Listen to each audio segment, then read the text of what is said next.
A multidão ruge, não por justiça, não por compaixão, grita por sangue, por espetáculo, pela emoção de ver corpos se quebrarem. Em meio a esse clamor, duas figuras surgem. Não são guerreiras, não são criminosas. São mães, uma ainda, com o leite fresco nos seios. A outra poucos dias após o parto. Mas ambas caminham com a cabeça erguida, sem medo. Como se não fossem vítimas, mas testemunhas de algo maior. Quem eram essas mulheres? E por que sua história ainda é falada? 2000 anos depois? Quero que imagine isso. Uma jovem nobre, educada, rica, com o futuro garantido. Uma família influente. Seu nome é Vibia Perpétua. Agora imagine uma mulher completamente oposta. Sua escrava, sua sombra. Uma jovem chamada Felicitas, cuja vida nem sequer lhe pertence. Duas mulheres separadas por um abismo social.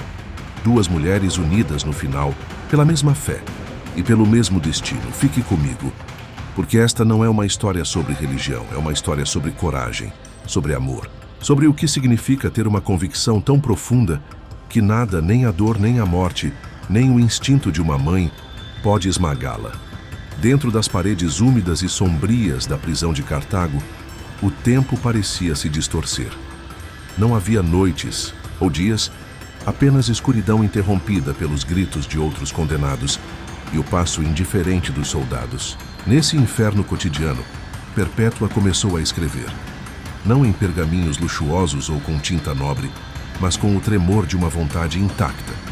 Seu diário, preservado por séculos, nos permite entrar não apenas em sua história, mas em sua mente. Nas suas primeiras palavras não há desespero, há clareza. Me levaram e me separaram de meu filho, mas o Senhor me fortaleceu. Assim começa a voz de uma mulher que não implora piedade, mas compreensão. Seu pai, um homem pagão, foi o primeiro a visitá-la. Com lágrimas e súplicas, ele pediu que ela se retratasse. Ofereceu-lhe salvar a vida. Renuncie, filha. Por seu filho, por mim, por nosso sangue. Mas Perpétua olhou nos olhos dele e respondeu com algo mais firme que uma negativa. Com paz. A paz de quem tomou uma decisão sem retorno. Vê este vaso? Pode ser chamado de outra coisa que não vaso? Eu também não posso me chamar de outra coisa que não cristã. Essa resposta não foi um desafio. Foi uma verdade simples como a gravidade. Seu pai, desesperado, arrancou os cabelos, jogou-se ao chão. Até os carcereiros ficaram comovidos. Ela não era uma filha que odiava seu pai. Era uma filha que amava algo mais do que sua vida. Enquanto isso, Felicitas permanecia em silêncio. Mas seu corpo falava, sua barriga crescia, seu olhar se endurecia. As outras mulheres oravam por ela, não para que fosse salva, mas para que pudesse dar à luz antes do dia da execução. Felicitas, em sua mente, já não pertencia a este mundo. Apenas esperava o momento exato para cruzar a linha. Os dias na prisão não eram estáticos. Eram uma batalha diária contra doenças, sujeira e fome. E ainda assim, no meio disso, os prisioneiros cantavam salmos, compartilhavam visões. Um deles, Sáturos, sonhou com escadas douradas e feras domadas. Outro, Revocato, falou de anjos que os acompanhariam. E Perpétua sonhou com um dragão, um jardim e uma escada coberta de armas. Visões apocalípticas, cheias de simbolismo, que alimentaram sua certeza. O que estavam fazendo não era loucura. Era parte de algo eterno.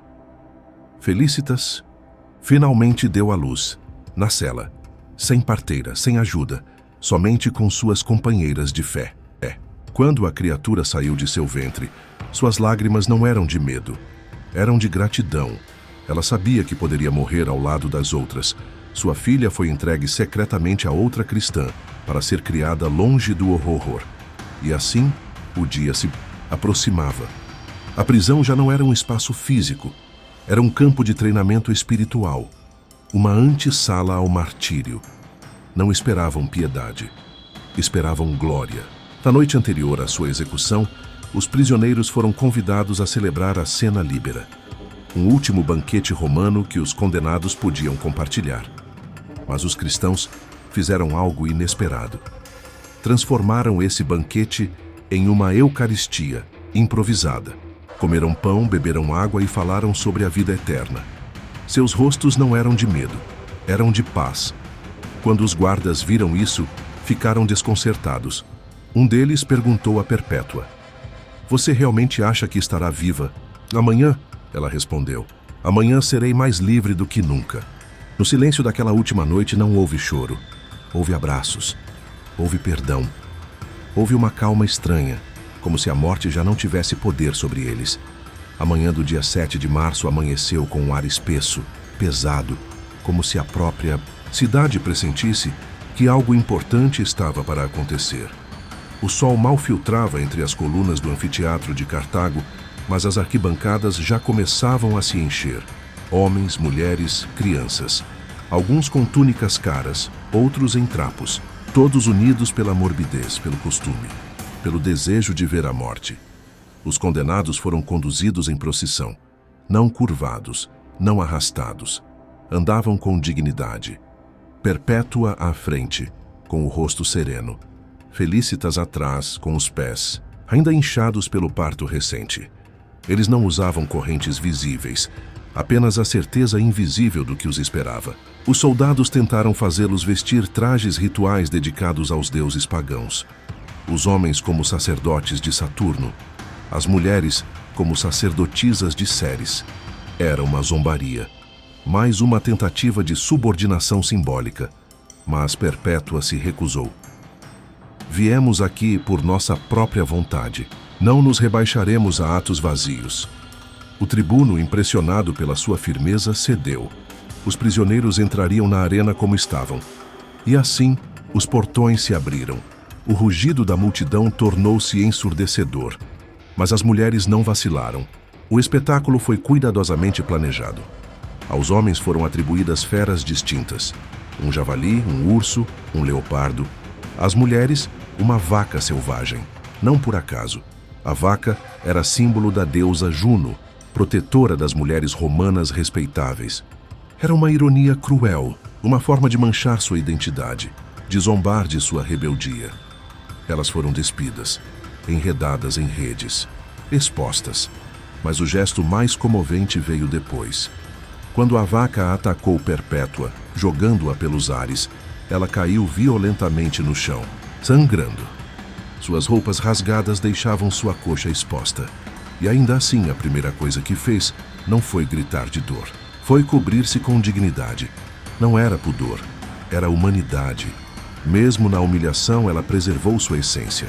Então, ao ver Felícitas caída na poeira, levantou-se vacilante e estendeu a mão para ela. Esse gesto, no meio da arena, foi um símbolo mais poderoso que 1000 discursos. A nobre e a escrava, ambas sangrentas, ambas unidas. O público, acostumado a gritar, ficou mudo por um momento. Alguns pediram que as vestissem, que não eram cenas adequadas nem mesmo para um circo. Foi uma das poucas vezes que o povo pediu compaixão. Finalmente, depois de sobreviverem às feras, foram conduzidas para a porta de Santa Vibéria. Lá, os gladiadores responsáveis pela execução final as aguardavam. O carrasco designado para Perpétua era jovem, inexperiente, e tremia. Levantou a espada, mas errou o golpe. O aço atingiu o osso de sua clavícula, arrancando um gemido seco de dor. Então, em um ato que desafia toda lógica, Perpétua se levantou, pegou a mão do carrasco e a guiou até sua garganta. Como se fosse ela, e não ele, quem decidisse quando tudo terminaria. Foi seu último ato, não de submissão, mas de poder absoluto sobre seu destino. Felícitas, em pé, quase sustentada por suas companheiras, fechou os olhos e murmurou uma oração. O segundo golpe foi preciso. O silêncio que se seguiu foi pesado, doloroso, irrompível. Mas a história não terminou ali. A notícia do martírio se espalhou pelo norte da África como um incêndio. Não foi vista como uma derrota, mas como uma proclamação. A fé não se curvava, nem mesmo diante de Roma. São Agostinho, nascido na mesma terra 2 séculos depois, reconheceria nelas a raiz de uma transformação, pregaria seu exemplo, honraria sua memória. As comunidades cristãs começaram a crescer, não por ódio, mas por inspiração. Porque duas mulheres, sem armas, sem exércitos, desafiaram o império mais poderoso do mundo e o fizeram tremer. Não com violência, mas com dignidade. E enquanto os imperadores continuavam a construir estátuas, templos, conquistas, o legado de Perpétua e Felicitas se tornava uma semente, um símbolo, uma revolução espiritual.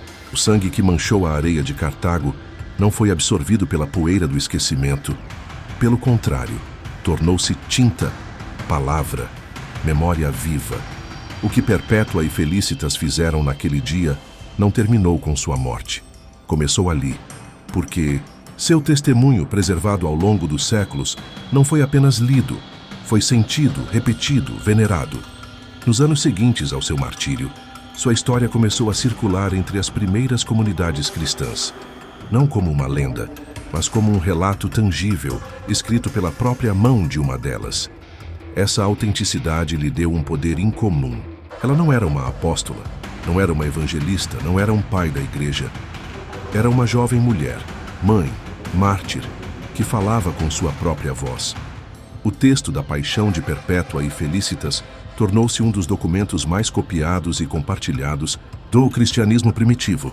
Traduzido para o grego, reproduzido em manuscritos ao longo dos séculos, foi inspiração para milhares de crentes que viveram sob a ameaça constante de perseguição. Era mais do que um texto, era uma chama. São Agostinho, um dos maiores pensadores do cristianismo, nascido na mesma terra que elas, reconheceu seu legado. Todos os anos, no dia 7 de março, ele pregava um sermão em sua honra. Não por obrigação litúrgica, mas porque ele entendia que o que elas fizeram havia desafiado até os alicerces da cultura romana. Em suas palavras, foram exemplo de virtude não apenas para as mulheres, mas para toda a igreja. O relato também se tornou um modelo para a redação de outras vidas de mártires. Foi imitado, reproduzido, adaptado. Sua estrutura, com visões, diálogos, confrontos familiares e o triunfo espiritual sobre a violência física, tornou-se o molde literário da hagiografia cristã. Cada história de santos e mártires posteriores deve algo a elas. Mas o impacto não se limitou ao cristianismo primitivo.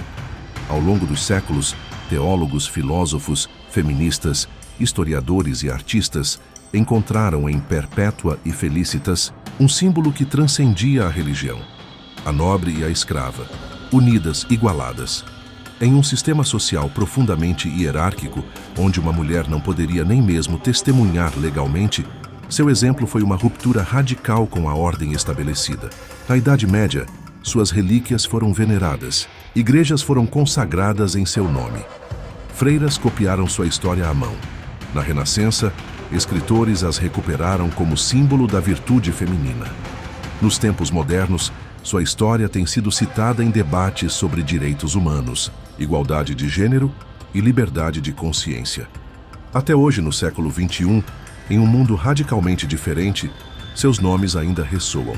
Em contextos onde as mulheres ainda são silenciadas, onde a fé se torna causa de perseguição, onde os poderosos continuam esmagando os fracos, a história de Perpétua e Felicitas volta a fazer sentido, porque nos lembra algo essencial: que a dignidade não depende do status, que a coragem não é patrimônio dos soldados, que o testemunho mais forte não se grita, se vive. Duas mulheres sozinhas, enfrentando a máquina do império mais brutal da história, decidiram não trair sua fé, não por ignorância, não por fanatismo, mas por certeza, por amor a algo que o poder de Roma não podia compreender nem destruir. Essa é sua vitória, não a morte, mas a vida que inspiraram depois. E agora, se você chegou até aqui, se sentiu o tremor dessas palavras, peço que não as deixe cair no vazio. Compartilhe esta história. Escreva nos comentários qual parte mais te comoveu. E se inscreva, porque há mais histórias como essa. Histórias esquecidas. Histórias que merecem ser contadas novamente. Porque se Roma construiu um império de pedra, Perpétua e Felicitas construíram algo mais poderoso, um legado de fogo. Obrigado por assistir. Nos vemos no próximo vídeo.